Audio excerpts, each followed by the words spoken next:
To this tutorial. Previous class में हमने stomata की मूवमेंट या opening and closing of stomata की स्टडी की थी। हमने उस क्लास में 3 थ्योरीज पढ़ी थी।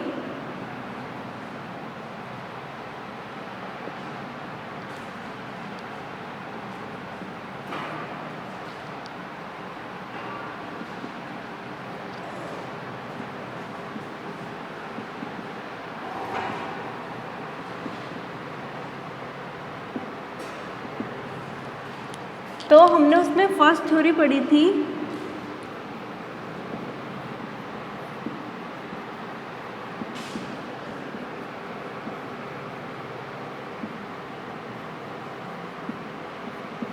स्टोमेटल मूवमेंट्स में फर्स्ट थ्योरी थी photosynthesis in guard cells. Means guard cells में जब फोटोसिंथेसिस होता है तो उसमें ओपी और टीपी का मान इंक्रीज होता है जिससे स्टोमेटा ओपन और क्लोज होते हैं। तो इसके लिए मैंने एक रेफो में डायग्राम ड्रॉ किया था।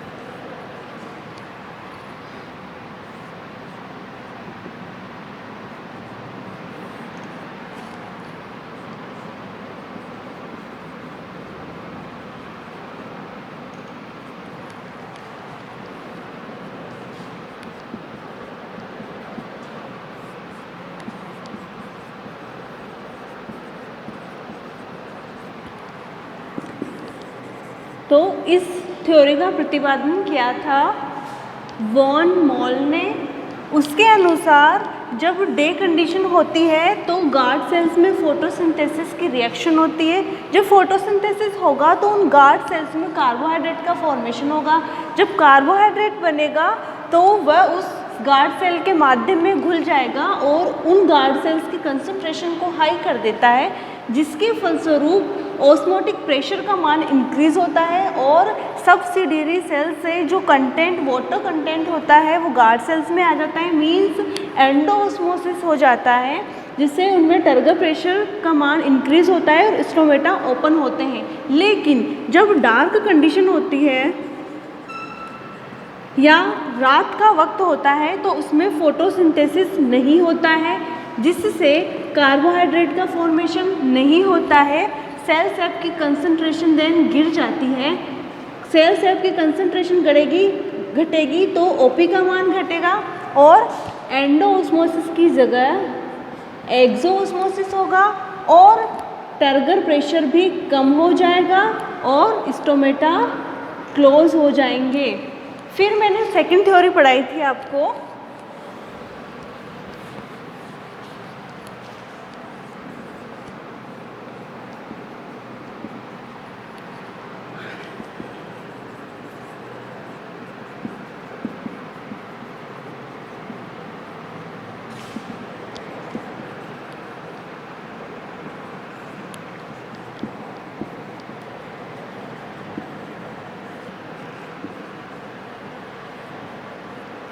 सेकेंड थ्योरी थी starch sugar inter conversion theory, जिसका प्रतिपादन लॉयड ने किया था। उसने बताया था कि दिन के समय में गार्ड सेल्स में स्टार्च की मात्रा जो शुगर में कन्वर्ट होती है और रात के टाइम में शुगर जो स्टार्च में कन्वर्ट होता है। तो गार्ड सेल्स में जो परासरण सांद्रता में जो अंतर होता है उससे स्टोमेटा ओपन और क्लोज होते हैं। तो उसने इस तरह समझाया था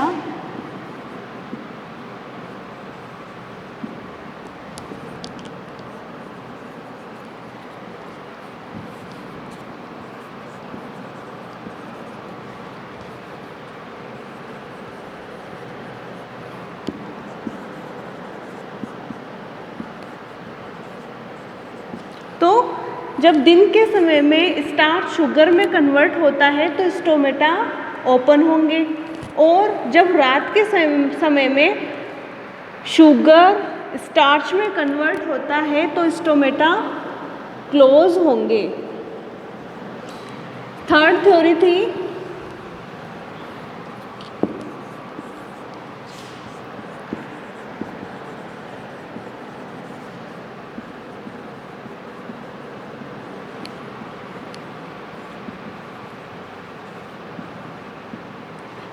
पीएच थ्योरी, जिसका प्रतिपादन सायरे ने किया था। इसके अनुसार गार्ड सेल्स में जो शुगर और स्टार्च का इंटर कन्वर्जन होता है या अंतः परिवर्तन होता है वो गार्ड सेल की पीएच पर निर्भर करता है। मीन्स अगर गार्ड सेल की पीएच हाई होगी, मीन्स 7 से 7.5, तो स्टोमेटा ओपन होंगे, और अगर गार्ड सेल्स की पीएच लो होगी, मीन्स 5 के अबाउट होगी, तो स्टोमेटा क्लोज हो जाएंगे। इस थ्योरी का ड्रॉबैक या दोष या आलोचना ये है कि स्टीवर्ट ने कहा कि जो शुगर का इंटर कन्वर्जन होता है स्टार्च में, या स्टार्च का इंटर कन्वर्जन शुगर में होता है, तो गार्ड सेल की ओपी या टीपी पर कोई प्रभाव नहीं पड़ता है, या गार्ड सेल की परासरण सांद्रता पे कोई प्रभाव नहीं पड़ता है। तो इसकी आलोचना करते हुए उसने 4 नंबर की थ्योरी दी, जिसे बोलते हैं स्टीवर्ट थ्योरी।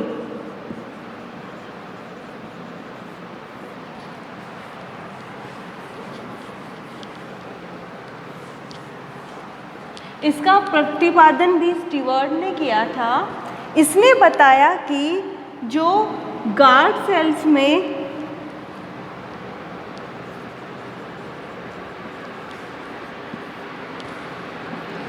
हाई पीएच पर स्टार्च से ग्लूकोज 1 फॉस्फेट का फॉर्मेशन होता है, जो एक सोल्यूबल शुगर होती है, वो बाद में ग्लूकोज 6 फॉस्फेट में चेंज हो जाती है। इसको दोबारा से समझेंगे। जो पीएच थ्योरी थी उसका मैंने रे डायग्राम बनाया था पूरा, उसमें मैंने बताया था कि स्टार्च शुगर में चेंज होती है जब डे टाइम में, तो शुगर कौन सी होगी, वो ग्लूकोज 1 फॉस्फेट। तो इसका दोष क्या था कि स्टीवर्ट ने बोला कि ये जो शुगर है इससे गार्ड सेल की पीएच पर कोई विशेष प्रभाव नहीं पड़ता है, या ऐसे बोलूँ कि उसकी परासरण सांद्रता पे कोई प्रभाव नहीं पड़ता है। तो स्टीवर्ट ने उस आलोचना को सिद्ध करते हुए दूसरी थ्योरी दी, स्टीवर्ट थ्योरी, जिसका प्रतिपादन भी स्टीवर्ट ने किया। उसके अनुसार गार्ड सेल्स में जो स्टार्च का कन्वर्जन होता है ग्लूकोज 1 फॉस्फेट में, ये ग्लूकोज 1 फॉस्फेट बाद में ग्लूकोज 6 फॉस्फेट में चेंज होता है, और जब ये ग्लूकोज 6 फॉस्फेट में चेंज होगा तो इसके लिए आवश्यकता क्या होती है, एक तो आवश्यकता होगी इसमें एटीपी की। तो ये एटीपी इसको कहाँ से मिलेगी, ये एटीपी मिलेगी फोटोसिंथेसिस से, ये एटीपी मिलेगी इसको श्वसन से, और ये श्वसन होने के लिए इसमें आवश्यकता होती है O2 की। तो इसने भी एक रे फॉर्म में इस प्रक्रिया को समझाया कि किस प्रकार से इसमें इंटर कन्वर्जन होता है।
तो स्टीवर्ट ने बताया कि जब कंडीशन डे होती है, मीन्स डे में जब लाइट होती है तो फोटोसिंथेसिस की प्रोसेस होती है। इस फोटोसिंथेसिस के द्वारा स्टार्च जब ग्लूकोज में या ग्लूकोज 1 फॉस्फेट में चेंज होता है तो इसमें मेन क्या क्या नीड्स होती है इसकी, एक तो लाइट की उपस्थिति, फिर जब फोटोसिंथेसिस होगा तो पीएच भी हाई होगा, मीन्स उसमें CO2 का लेवल कम होगा और जो CO2 उसमें बची हुई होगी वो इस प्रोसेस में यूज़ ले ली जाएगी और फॉस्फोराइलेज एंजाइम की उपस्थिति में स्टार्च ग्लूकोज 1 फॉस्फेट में चेंज हो जाता है। दोबारा समझेंगे, मैंने नेक्स्ट थ्योरी में समझाया था कि जब पीएच हाई होती है तो एक एंजाइम का एक्टिवेशन होता है जिसे बोलते हैं फॉस्फोराइलेज एंजाइम। तो प्रकाश की उपस्थिति में फोटोसिंथेसिस होगा जिससे CO2 का लेवल कम होगा और पीएच का मान हाई होगा। जब पीएच हाई होगी तो एक एंजाइम का एक्टिवेशन होगा जिसे बोलते हैं फॉस्फोराइलेज एंजाइम। इसकी उपस्थिति में ये स्टार्च सोल्यूबल या विलयशील ग्लूकोज 1 फॉस्फेट में चेंज हो जाती है। फिर फॉस्फोम्यूटेज एंजाइम की प्रेजेंस में ये ग्लूकोज 1 फॉस्फेट ग्लूकोज 6 फॉस्फेट में चेंज हो जाता है। जब ये ग्लूकोज 6 फॉस्फेटेज एंजाइम की उपस्थिति में ग्लूकोज और फॉस्फेट के अणुओं में टूटता है तो यहाँ पे ATP की आवश्यकता होती है जो श्वसन के द्वारा प्राप्त हुई थी, ये ATP ADP में चेंज हो जाता है। ये जो ग्लूकोज और ये जो इनऑर्गेनिक फॉस्फेट बना है ये गार्ड सेल्स में घुल जाता है। जब गार्ड सेल्स के माध्यम में ये घुलेगा तो जो गार्ड सेल्स है उसके रस की या सेल की कंसंट्रेशन हाई होगी जिससे ऑस्मोटिक प्रेशर बढ़ेगा, DPD भी बढ़ेगा, टर्गर प्रेशर बढ़ेगा और जिससे स्टोमेटा ओपन हो जाते हैं। लेकिन जब डार्क कंडीशन होती है तब ये ग्लूकोज ATP, ऑक्सीजन व हेक्सोकाइनेज की उपस्थिति में फिर से ग्लूकोज 1 फॉस्फेट में कन्वर्ट होगा। जब ये ग्लूकोज 1 फॉस्फेट में कन्वर्ट होता है उस वक्त या नाइट के टाइम में CO2 कंसंट्रेशन होती है ज़्यादा। जब CO2 कंसंट्रेशन ज़्यादा होगी तो ये ग्लूकोज 1 फॉस्फेट वापस से स्टार्च में कन्वर्ट हो जाएगा और इसमें पीएच का मान लो हो जाएगा। जब पीएच का मान लो होगा तब ये स्टार्च उस गार्ड सेल के रस को तनु कर देती है जिससे क्या होगा, सेल सब की कंसंट्रेशन लो हो जाएगी और कंसंट्रेशन जब लो होगी तब DPD और TP और OP तीनों का मान कम हो जाएगा और स्टोमेटा क्लोज हो जाएंगे। इसको दोबारा से समझेंगे।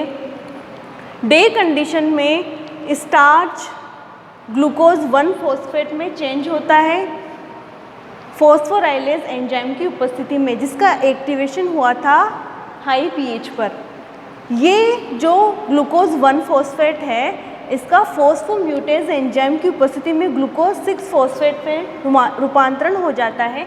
फिर फॉस्फेटेज एंजाइम की उपस्थिति में ATP ADP में चेंज होती है जिससे ग्लूकोज और इनऑर्गेनिक फॉस्फेट का निर्माण होता है जिससे ये गार्ड सेल्स के माध्यम में घुलकर उसकी कंसंट्रेशन बढ़ा देते हैं जिससे OP और DPD का मान बढ़ता है, टर्गर प्रेशर बढ़ता है और उसके साथ ही स्टोमेटा ओपन होते हैं। लेकिन जब डार्क होता है तो उस कंडीशन में फोटोसिंथेसिस नहीं होता है। तो ये जो ग्लूकोज है वो ATP, O2 और हेक्सोकाइनेज की उपस्थिति में ग्लूकोज 1 फॉस्फेट में वापस से रूपांतरण हो जाता है और जब रात के टाइम में फोटोसिंथेसिस नहीं होगा तो CO2 का यूज़ नहीं होगा और CO2 की कंसंट्रेशन फिर से हाई होगी। फिर ये हाई होगी तो pH का मान लो होगा। जब pH का मान लो होगा तो ये ग्लूकोज 1 फॉस्फेट स्टार्च में कन्वर्ट हो जाता है, जिससे सेल सैप की कंसंट्रेशन लो हो जाएगी, OP और DPD का मान कम हो जाएगा, टर्गर प्रेशर कम हो जाएगा और स्टोमेटा ओपन हो जाएंगे।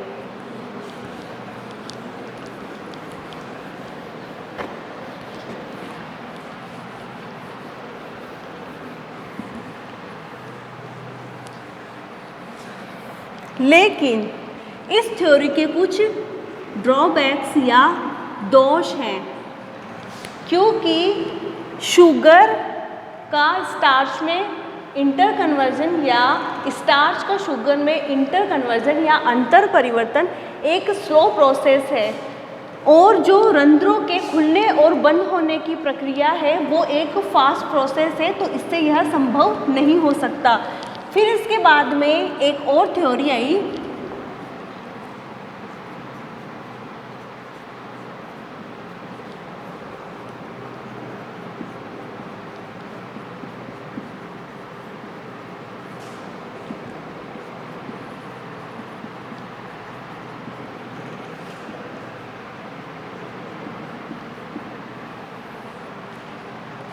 Active potassium ion transport theory.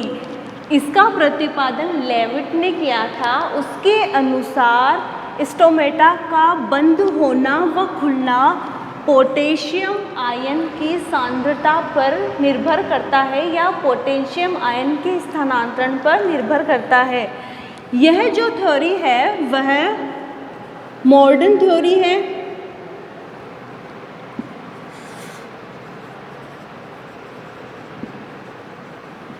और यह सर्वमान्य थ्योरी है।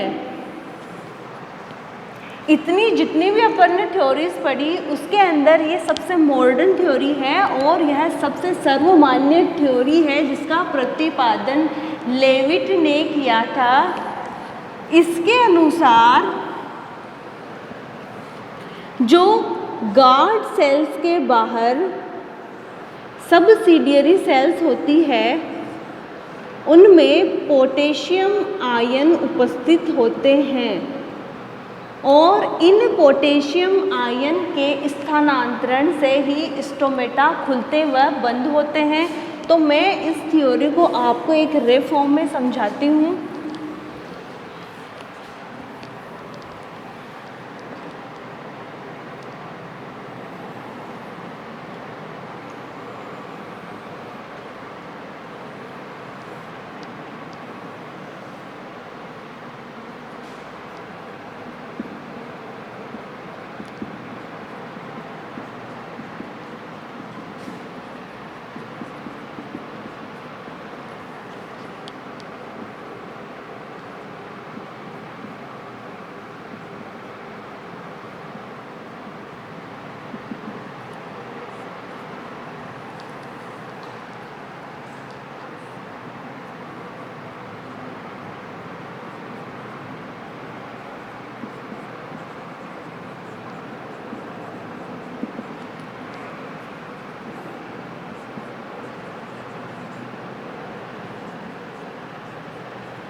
ये है गार्ड सेल, ये है सहायक कोशिका या सब्सिडियरी सेल। तो गार्ड सेल्स में जब दिन होता है या दिन के वक्त में लाइट की उपस्थिति में जब फोटोसिंथेसिस होता है, उसमें फोटोसिंथेसिस क्यों होगा? जब मैंने स्टोमेटा की स्टडी की थी उसके अंदर मैंने बताया था कि गार्ड सेल्स में क्लोरोफिल प्रेजेंट होता है, तो ऑब्वियसली उसमें फोटोसिंथेसिस होगा। जब फोटोसिंथेसिस होता है तो गार्ड सेल्स में उपस्थित स्टार्च मैलिक एसिड में कन्वर्ट हो जाता है। जब ये मैलिक एसिड में कन्वर्ट होगा तो यह मैलेट और केटायन मीन्स हाइड्रोजन आयन में टूट जाता है। जब ये मैलेट और केटायन मीन्स हाइड्रोजन आयन में टूटेगा तब सब्सिडियरी सेल्स में उपस्थित पोटेशियम आयन मैलेट के साथ रिएक्शन करके पोटेशियम मैलेट का फॉर्मेशन करते हैं। ये पोटेशियम मैलेट इस गार्ड सेल के माध्यम में घुलकर इस सेल की कंसंट्रेशन बढ़ा देते हैं, जिससे ओपी और डीपीडी का मान अधिकतम होता है और एंडोऑस्मोसिस होगा। मीन्स जो सहायक जो सेल्स होती है उनसे वाटर कंटेंट गार्ड सेल्स में आ जाएगा। फिर टर्गर प्रेशर बढ़ेगा जिससे सेल की जो वॉल्स होती है या गार्ड सेल्स की जो वॉल्स होती है वो बाहर की तरफ खिंचती है और स्टोमेटा ओपन होते हैं। दोबारा से मैं बताती हूँ कि जो पोटेशियम आयन ट्रांसपोर्ट थ्योरी है जिसका प्रतिपादन लेविट ने किया था, उन्होंने ये बताया कि पोटेशियम आयन के स्थानांतरण से ही स्टोमेटा के बंद होने व खुलने की प्रक्रिया होती है। तो दिन के समय में फोटोसिंथेसिस होता है जिससे स्टार्च मैलिक एसिड में कन्वर्ट होता है और मैलेट और केटाइन में टूट जाता है, जिससे मैलेट के साथ सब्सिडियरी सेल्स का जो पोटेशियम आयन है वो ट्रांसपोर्ट हो जाता है गार्ड सेल्स में। मीन्स जो पोटेशियम आयन पहले गार्ड सब्सिडियरी सेल्स में था वो अब गार्ड सेल्स में स्थानांतरित हो जाता है और इस मैलेट एंजाइम की हेल्प से सेल सेप की कंसंट्रेशन बढ़ाता है। मीन्स ये पोटेशियम मैलेट का फॉर्मेशन करने के बाद में सेल सेप की कंसंट्रेशन बढ़ाता है, ओपी और डीपीडी का मान बढ़ाता है, जिससे जो नेबरिंग सेल्स हैं उनसे वाटर कंटेंट गार्ड सेल्स में आता है। एंडोऑस्मोसिस हो रहा है मीन्स टर्गर प्रेशर बढ़ेगा और ये वॉल्स खिंच जाएगी और स्टोमेटा ओपन हो जाएंगे। इसके विपरीत जब डार्क कंडीशन होती है तब ना तो फोटोसिंथेसिस होगा ना ही जो मैलिक एसिड है वो मैलेट और केटाइन में टूटेगा। जब ये नहीं टूटेगा तो सेल सेप तनु ही रह जाएगा और सेल सेप की कंसंट्रेशन हो जाएगी लो, डीपीडी और ओपी हो जाएगी लो, एक्सोऑस्मोसिस होगा और जब एक्सोऑस्मोसिस होगा तो टर्गर प्रेशर भी कम होगा और इस तरह स्टोमेटा क्लोज हो जाएंगे। Is that clear?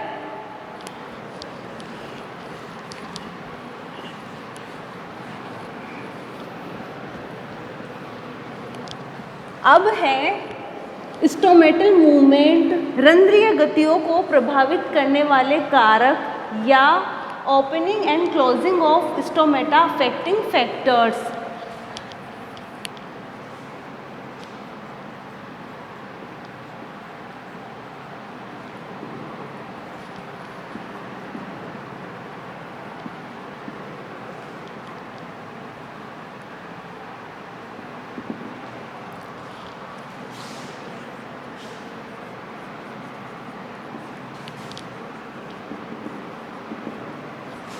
वातावरणीय आर्द्रता या एटमॉस्फेरिक ह्यूमिडिटी, इसके अकॉर्डिंग क्या है, अगर वातावरण में ह्यूमिडिटी या नमी ज़्यादा होगी तो उसमें ट्रांसपिरेशन कम होगा और जब नमी ज़्यादा होगी तो स्टोमेटा भी ज़्यादा देर तक खुले रहेंगे। क्यों? क्योंकि जो एनवायरनमेंट है उसके द्वारा स्टोमेटा से जल का अवशोषण नहीं होता है। सेकंड है लाइट। तो मैंने बताया था लाइट होगी मीन्स डे कंडीशन में स्टोमेटा ओपन होते हैं और डार्क में क्लोज होते हैं। क्यों? क्योंकि जो लाइट होती है उसकी उपस्थिति में कंसंट्रेशन CO2 कंसंट्रेशन हाई हो जाती है, जिससे स्टोमेटा ओपन होते हैं और लो होने पे क्लोज हो जाती है। थर्ड है pH। तो हाई pH पे स्टोमेटा ओपन होंगे और जब लो pH होगी तो स्टोमेटा क्लोज होंगे।